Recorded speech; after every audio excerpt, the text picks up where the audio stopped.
Good evening, campers, and welcome aboard the Starship Nightwish. I'm Commander Exorcist, and today we got the most recent edition of Frontier Unlocked, where they answered a bunch of questions about the upcoming changes to Power Play, known as Power Play 2.0, and then they talked about the Mandalay, which is the brand new ship that is being released to the game in October, along with the Power Play 2.0 update. So collectively, Frontier is calling this Elite Dangerous Ascendancy. So we'll talk a little bit about that later on in the video. I know that at this point, it's been a few hours since the live stream, so there are plenty of channels and creators out there that have presented their side of things, and you've had the opportunity to hear what they got to say. Well, today, I'm going to go over the stats about the Mandalay, much like a lot of the other channels. But as I do, I'm going to talk a little bit about the ship and my impressions from it as an actual Elite Dangerous explorer. Exploration is one of those activities in Elite Dangerous where everyone can do it. Anyone can be an explorer. If you want to explore in the game, find a ship and go explore. You can do that.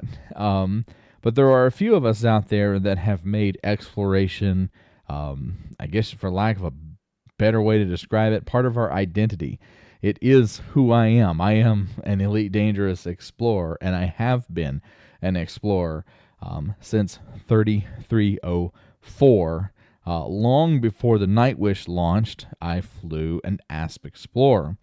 And a lot of the comparisons with the Mandalay and its kind of expectations as far as contributions to the exploration community are geared toward replacement of the Asp Explorer, or at least in terms of performance and construction. So we're going to talk a little bit about that. Now, as I talk about this, I will have occasionally I will put up the test footage that Frontier shared during the live stream, so that you can kind of get an idea of what the ship looks like in flight. But so this is what we got. We'll talk about this, like I said, from an exploration standpoint. This is primarily an exploration ship. Now, in the past, Elite has really sucked at this. We've had one or two really good exploration ships. The idea of the Exploraconda is really something the community has put together. The Anaconda was not necessarily built for exploration. It's like flying an aircraft carrier around. And so, it's one of the testaments to the versatility of both the ship itself, the design, and the community and its ability to take those designs and work on them to do different things. So I started out flying an Asp Explorer. I still own it. It's called Artemis, and it was the first ship that I took from the bubble to Colonia as part of an expedition. According to Frontier, as far as what they're telling us about the Mandalay, all they're saying about jump range is that it will beat the Anaconda while maintaining nimble flight. Now, there are a couple of ships out there, you can get some pretty impressive jump range, but you're going to sacrifice certain capabilities. And so having the ability to go further, but still maintain some sense of, maybe speed, like thruster speed, along with, the increased jump range, will be really nice. It actually would.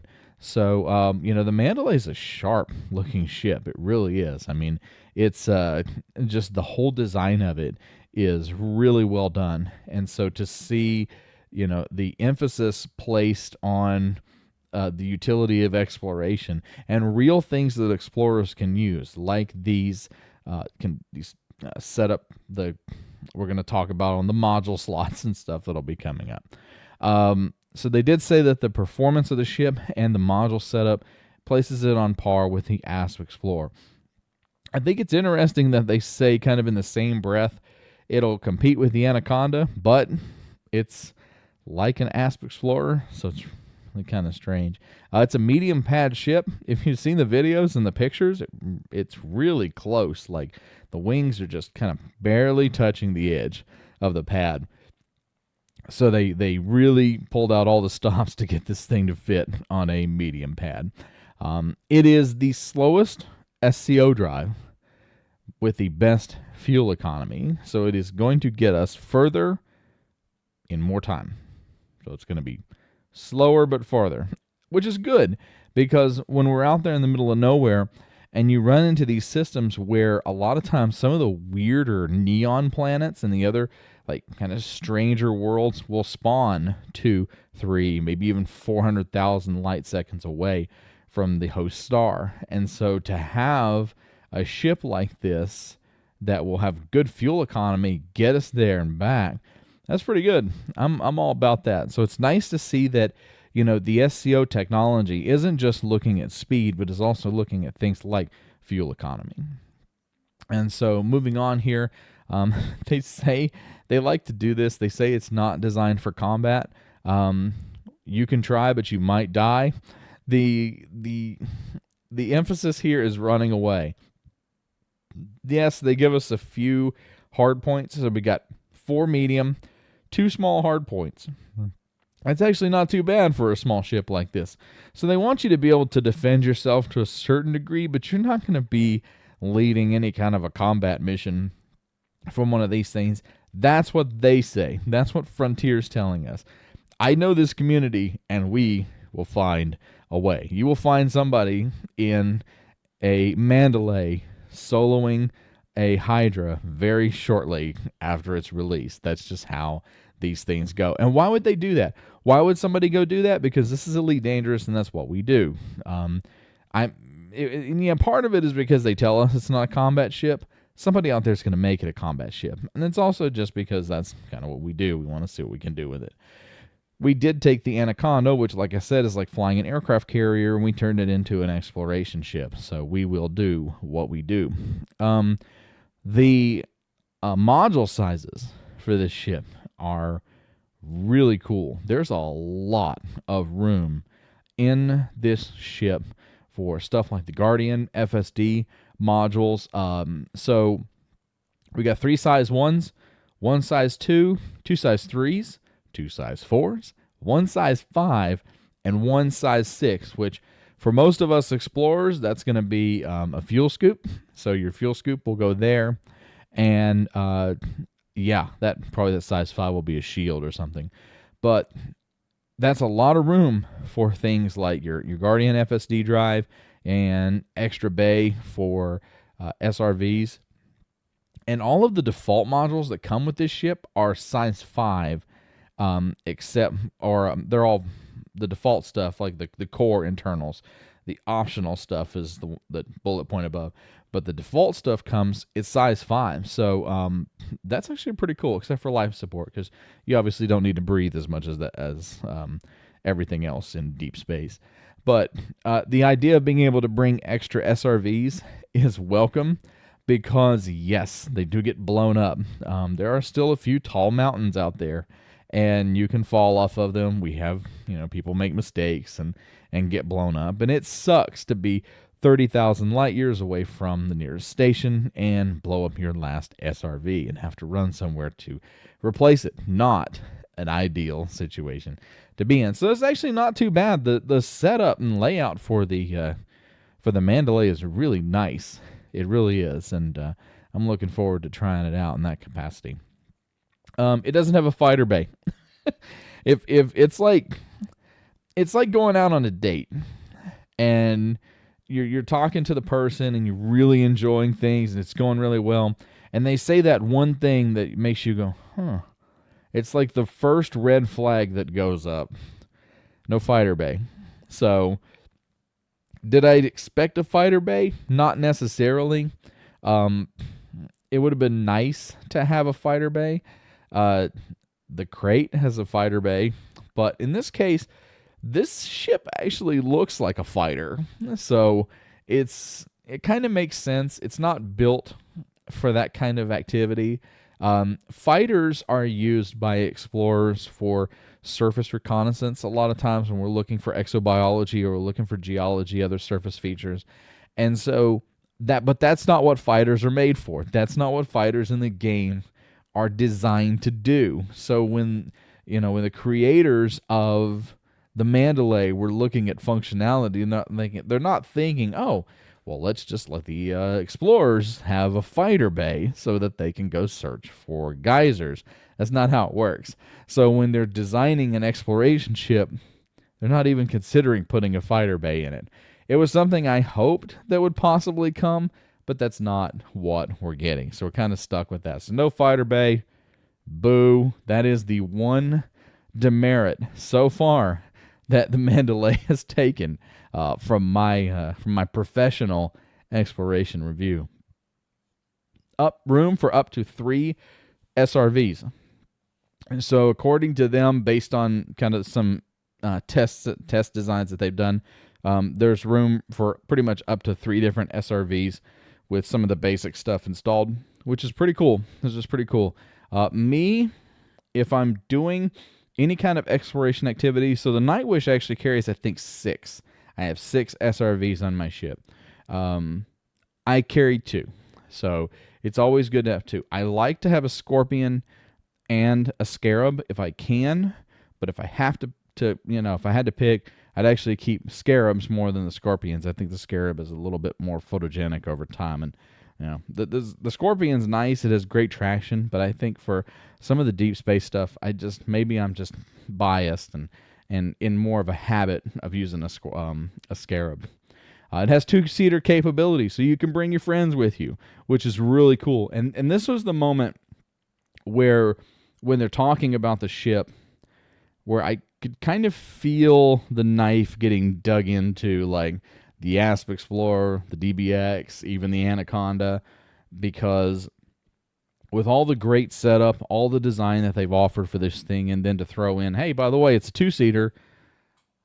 Oh my God, it's just so perfect. She's so perfect. Like I said, if this was a date, it's going really, really well. Great view from the bottom of the cockpit. So this was one of those notes that I wrote for kind of the preview before we got to kind of see it in action. And then when we got to see the ship flying, and you'll see it, you can see the bottom of the cockpit has like a glass window that you can see straight down. Now, it's not as good a view as the Asp Explorer, don't get me wrong, but it is beautiful.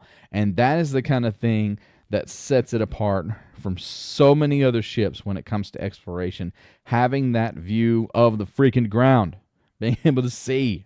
My God, that is so awesome. I don't know. I don't know what's going to happen in the future with this ship, but I know that I will definitely be flying one of these pretty religiously for doing deep space exploration to supplement operations here on the Nightwish. And then it releases. We got the actual, no kidding, release date, which means it's that as of the date of this video going live, you have 27 days left before the arrival of Elite Dangerous Ascendancy. And I didn't realize how messed up that was going to appear with the Inter-Astra text on the screen, but here we go. So, when the partners got the preview a couple hours before the live stream, they gave us this notice of Elite Dangerous Ascendancy. And I was like, what? But they didn't give us any details on what that was. It was just, here's the new logo, here's what it's called. And so, like I said in a previous video, I had kind of poked Frontier to say, hey, look, stop calling them update numbers. Let's name them after something like a sci-fi author or something. So, you have an opportunity to kind of brand your updates. It would be cool, because I know some other games that do that, and it's kind of neat. It's nice to get the Orion update or the Cassiopeia update or something like that versus 18.5 or 12.7 or whatever. Those are boring. We don't like those. And then we got Elite Dangerous Ascendancy. So Elite Dangerous Ascendancy, it's not a DLC. It is Power Play 2.0 with the Mandalay. So that is what we're getting, which is really cool. I actually like this.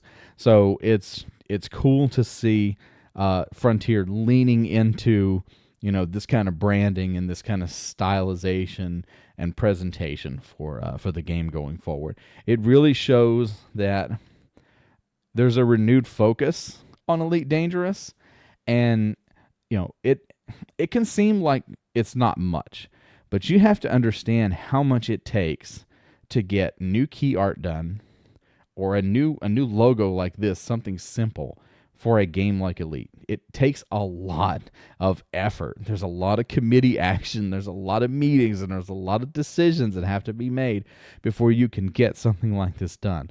So for them to be able to throw out and say, hey, guess what? Our next update is called Ascendancy. Really? That's cool. Like that is not the Frontier of yesterday. And I hope that the rest of the community joins me in saying, thank God that version of Frontier is gone, hopefully forever. And that, my friends, is going to be it. Hey, these are the disciples. If you would like to join and support this channel, the ways you do that is like the video, subscribe to this channel, leave a comment, tell me about your anticipation of the Mandalay or maybe PowerPlay 2.0, and then go to patreon.com/Commander Exorcist if you would like to pledge your support to support my work here on this channel and on all of my social media feeds. Now, you may have noticed that I did not talk about PowerPlay 2.0. Why is that? Do I hate PowerPlay? Do I think it's crap? Am I going clickbait and think that it's like a reskin of old stuff? Nope. I'm just not a PowerPlay player. I'm really not. I'm not into BGS. I'm not into PowerPlay. I'm not into a lot of those things that require a massive amount of commitment and effort to a specific superpower or person or activity. I like the freedom to go where I go and do what I do. So that's why I'm an explorer primarily, but I'm also a mercenary for hire. I am an independent contractor mercenary. That's why I will go and I will fight at a conflict zone on the ground, and then I'll go fight somewhere else. Once I started publishing my conflict zone, I've had more than one person reach out and try to recruit me for their faction. I work for myself.